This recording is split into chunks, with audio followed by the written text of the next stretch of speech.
Hi, everybody. Welcome back to Dave's Math channel. I'm your host, David Terr, and this is my continuing feature on the Math Lovers book. And I'm on section 6.2.3 of volume 1. Might as well give a plug for my series here. I haven't done this in a while. But this is a 3-volume series I wrote from 2019 to 2022. It's available on Amazon. Amazon.com. You can either search for my name, David Terr, or you can search for the Math Lovers book. There's 3 volumes, all available either in Kindle or in paperback. I believe the paperback copies are $40 a piece, or $100 for the whole set, and the Kindle are $20 a piece and $50 for the whole set. I can't remember the price. But if you don't want to spend that much money, you can just keep watching my series that I've been doing.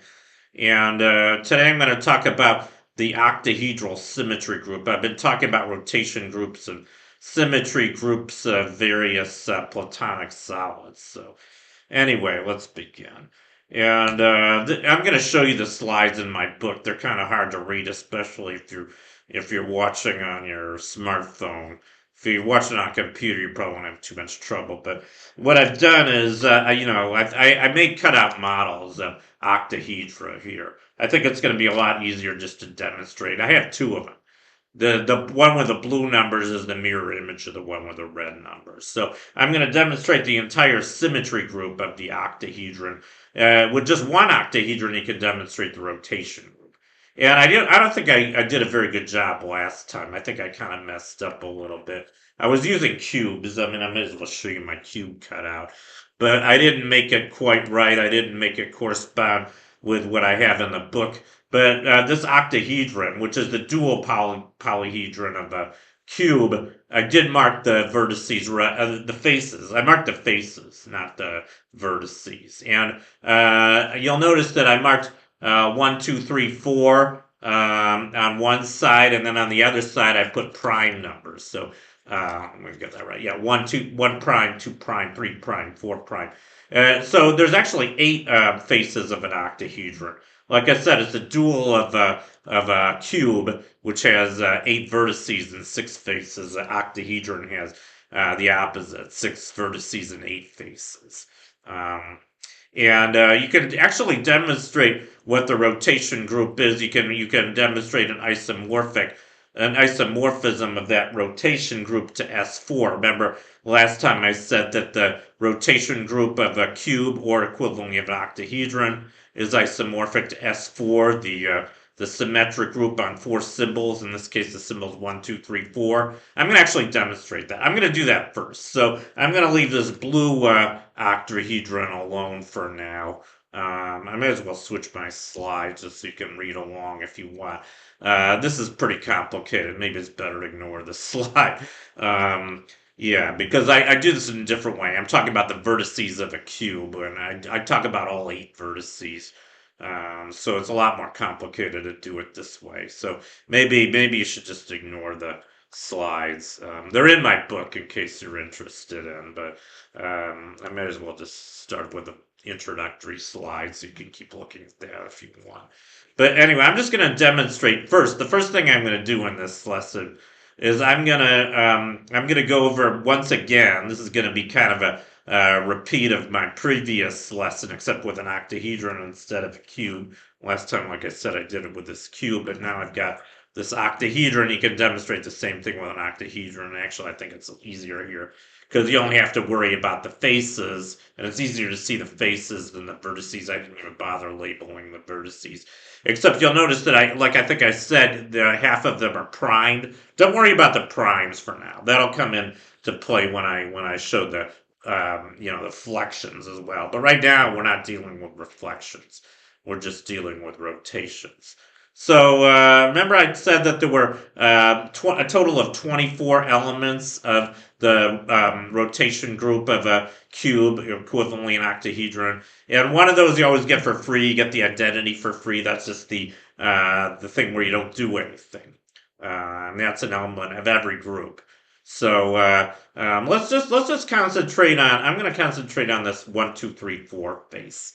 And the first non-trivial rotations I'm going to talk about, which I think I also did last time, are the fourfold rotations, the 90-degree rotations. So yeah, I think I have 4 on top, as you can see it here, and there's you can either go clockwise or counterclockwise. I'm going to go. I guess it looks like it's counterclockwise here. So when you go counterclockwise, well, let's just start with 1 on top. It's always easier to start with 1 on top. So if I go, it's probably easier to go clockwise, which I guess is counterclockwise for me. So to you, this looks clockwise. So when you go clockwise, notice that 1 is going to 2, 2 is going to 4, and 4 is going to 3. So that corresponds to the cycle 1, 2, 4, 3. I think you can see that. 1 goes to 2, 2 goes to 4, 4 goes to 3, and 3 goes to 1. I have to kind of hold this right so you can see that, but I think you can see what's going on here. So that's what the thing we would write is 1, 2, 4, 3 in parentheses. That corresponds to a 90-degree clockwise rotation of this of the octahedron, as I'm showing through this axis. I'm not going to talk about all the axes again. I'm just going to talk about this one axis for now. There's actually 3 axes like this. There's the axes that go through opposite pairs of vertices of this octahedron. I think you can see there's 3 altogether. They're all lined up with the different coordinate axes, x, y, and z axis, if you like.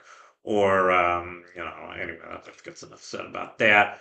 But, you can go counterclockwise, too, and that gives you the opposite thing. That's the thing that sends 1 to 4, 4 to 2, and 2 to 3. So that's just the inverse of the one I showed you before. But there's a third thing you can do. You can go 180 degrees. Let me show 1 on top again. And I can start this way, and now I can rotate 180 degrees. I'm going to do that right now. So there you go. And that sends 1, I think you can see that sent 1 to 4 and 2 to 3. That did 2 transpositions. And it actually did the equivalent thing on the back, which you can't see with the primed ones. So that's why you only have to label 4. You label these faces in pairs in pairs. So I have a 1 and a 1 prime opposite, a 2 and a 2 prime opposite. But we don't have to worry about the primed ones because they're doing the same things as the ones that aren't primed. So anyway, that was the fourfold rotation. So we got 3 of those, 3 non-trivial ones, but remember they're 3 axes, 3 coordinate axes. So you can do the other 2 as well. I'm not going to do that here. I did it last time. That gives you a total of 9. So there's 9 non-trivial rotations, fourfold rotations, or twofold if you're doing it twice. 9 if you like. There's 9 rotations about these axes that pass through a pair of opposite vertices. But then we have threefold rotations as well. Let me show the one face. It's upside down. Here. Here's the one face. And I think you can see next to 1 are 2. I hope I get this right. 4 is on top, it looks like. 3 is over here, and 2 is over here. So maybe I should turn it so that 2 is on top. It's a little easier to do it that way. Kind of hard for me to coordinate here, but yeah. Okay, so now here's the 1 is facing you, and I think you can see 2 is on top. I gotta do this right. 2 is on top right here. Looks like 4 prime. Don't worry about the primes. And I don't know if you can see all these. I gotta get those on here. Okay, now 1 is facing you. And now I got 4 prime on top, 3 over here, and 2 over here. I don't know if you can see the ones on the side, but if I rotate it, say I rotated 120 degrees counterclockwise, I'm going to do that right now. Now the 4 prime got sent to where 3 was before, and 3 got sent where 2. So this corresponds to the rotation 2, 4, 3. And don't forget, don't worry about the prime. So 2, 4, 3 corresponds to a 120 degree counterclockwise rotation about the axis passing through these 2 opposite faces marked 1 and 1 prime on the opposite side. But I could also do a clockwise. If I did a clockwise, it would send 2 to 3 and 3 to 4 and 4 to 2. That's just the inverse of what I did before. And, you could do it twice, which is correspond to the inverse. So that's a total of 2 non-trivial rotations about this one axis, but then there's 4 of these axes, right? There's an axis through every pair of opposite faces, and there's a total of 8 faces, so there's a total of 4 pairs of opposite faces of this octahedron. So that gives you a total of 8 non-trivial 120-degree rotations. So we had one identity, we had 9 non-trivial rotations about the axes passing through pairs of opposite vertices. We have another 8 through about axes passing through opposite faces. And remember the fourth type of rotation we get, the one we get where we do 180-degree rotations, or if you like, flips about an edge. So here we got the 1 prime, 2 prime edge. Don't worry about the primes if you like. Here's 1 and 2, and we can flip it. And that just flips around 1 and 2. It also flips around 3 and 4. And so this is actually corresponds to a pair of transpositions, 1, 2, and also, is that right? No, actually, it doesn't do any 3 and 4. Here's what's interesting. We have 3 here, 4 here, 4 prime here, 3 prime here. But if we did a 120-degree rotation, all it does is it sends 3 to 3 prime and 4 to 4 prime, and vice versa. So remember, we don't care about the primes here. So this is really just corresponds to the transposition 1, 2. And we have a total of 6 of these. Remember, there's 6 pairs of opposite edges because there's 12 edges. There's 12 edges of an octahedron, just like there's 12 edges of a cube. And so there's 6 possible flips, and those just correspond to the 6 transpositions. It also turns out that there's exactly 6 transpositions of pairs of numbers in the set 1, 2, 3, 4. Namely 1, 2, 1, 3, 1, 4, 2, 3, 2, 4, and 3, 4. So that's the additional 6 rotations. That's 24 total. And I think I also listed all 24 elements of S4, because notice that every one of those transpositions I just mentioned was a unique element of S4. The identity is just the thing that doesn't do anything to any of the elements of the set 1, 2, 3, 4. The 6 transpositions I just talked about, those are exactly the 6 transpositions of S4. So the 180-degree flips correspond to the transpositions. The 120-degree rotations correspond to the 3 cycles. There's 8 3 cycles. 1, 2, 3, that's the inverse 1, 3, 2. Or you can take 1, 2, 4, it's inverse 1, 4, 2. 1, 3, 4, it's inverse 1, 4, 3. And 2, 3, 4, and it's inverse 4, 2, 4, 3. So those are all each of those 120-degree rotations of the octahedron corresponds to exactly one of those 3 cycles. And finally, the 6, what did I say? Well, then we had the rotations, the fourfold rotations. There's actually, what did I say? There were 8 of those. There's actually only 6 fourfold rotations. 2 of them are, I got to get this right. No, there were 9. There were a total of 9 rotations like that, but only 6 of them are fourfold rotations. The other 3 are pairs of transpositions. Those are correspond to the 180-degree rotations about the the axes passing through opposite vertices. So, for instance, if I did this 180 degrees, that just transposes 1 and 4, as well as 2 and 3, and it does the same thing on the back. So pairs of transpositions, of disjoint transpositions, which is exactly 3. 1, 2 times 3, 4. 1, 3 times 2, 4. And 1, 4 times 2, 3. Those 3 elements of S4 correspond to the 380-degree rotations about the axes passing through opposite vertices. And finally, the fourfold rotations, namely the clockwise and counterclockwise 90-degree rotations about those same axes.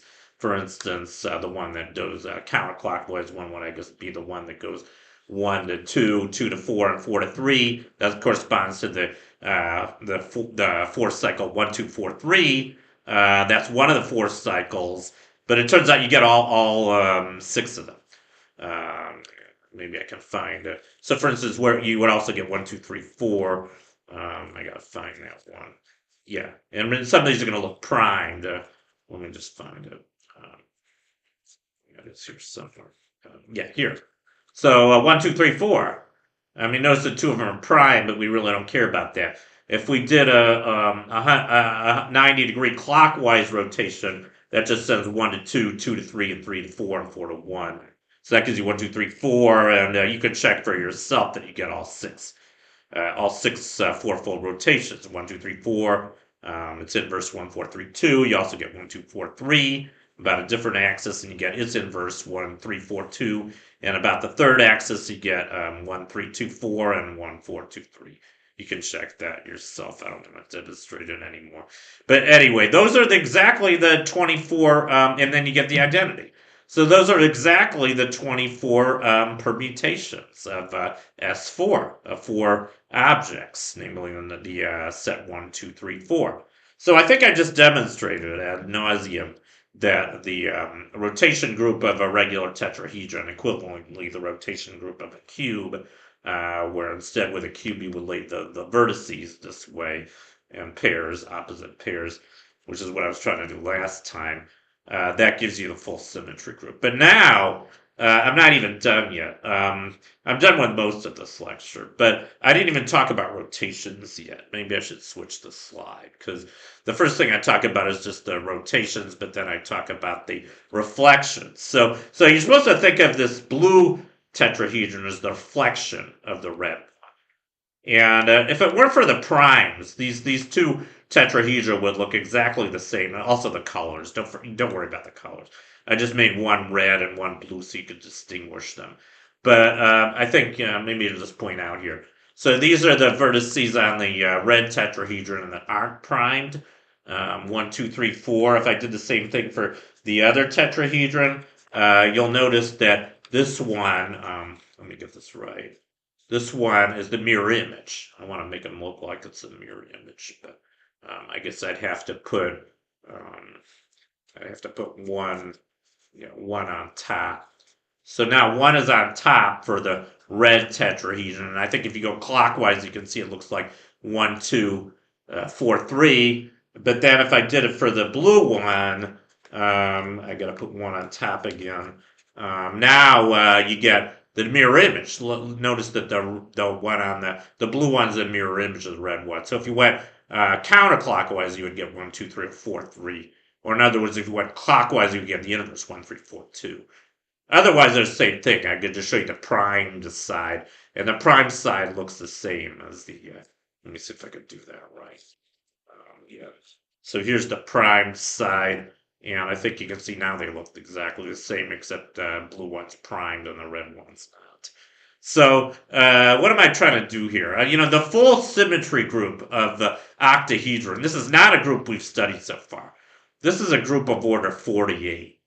It's a pretty complicated group, actually. You can represent it as a subgroup of S6, I think. In my book, I do it as a subgroup of S8, but you can also do it as a subgroup of S6. But it's not a very simple group. But the way you're supposed to think about this group, I just showed you the 24 rotations of a tetrahedron.